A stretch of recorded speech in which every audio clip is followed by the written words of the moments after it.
Okay, I was caught a little off guard by the evaluation because Jeff is working from the Advanced Communications Public Relations, which I've neither seen nor heard of. So, needless to say, I did a little reading prior to his speech. The purpose of his speech is the goodwill speech, and that is basically talking about Toastmasters and its importance.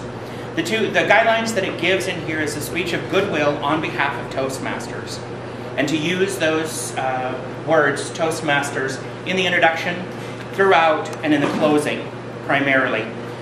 Basically, it gives me 5 questions to look at. The first one would, how did the audience react? And I think you achieved a very positive reaction. You had some great stories. People were kind of drawn in by finding out, even though we don't know, as a whole, probably about football, red shirt is one of those terms that I think a lot of people catch on. We always hear about the red shirt freshman.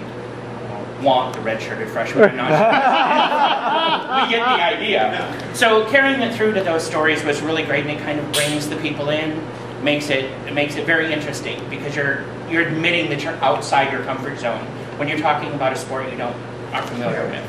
The second question was Toastmasters mentioned throughout the speech? Was it brought in smoothly, or did it seem out of character? And I think you did that very well.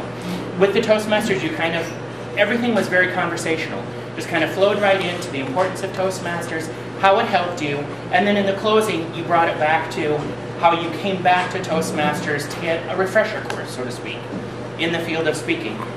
Especially someone from you with your work history at YNN, it's a prime example of how important it is, even for professionals, to get back into and continue learning and improving on their gift and their talents.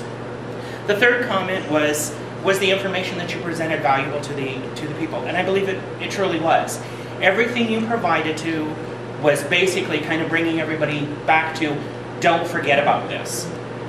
Move on and then come back, or stay in, or whatever, but don't forget about Toastmasters, it's important. The fourth point was, assuming I knew nothing about Toastmasters and the organization, would this prompt me to join or attend a meeting? And I think most definitely. The speech you gave was very encouraging. It was very positive.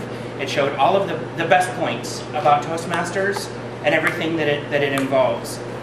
The last question was, what else might the speaker have said to promote Toastmasters? And I don't think there was anything I could think of. Obviously, being a newbie, I just joined in November, so I don't think there was anything, but you covered everything very well. You had great eye contact, wonderful hand gestures. The only thing I'm going to suggest to you, and the reason I'm standing where I'm standing, is the one distracting thing was you may want to consider note cards. This is a little bit distracting when you're talking. If you want to stand behind and finish, you can look down and continue on. Thank you.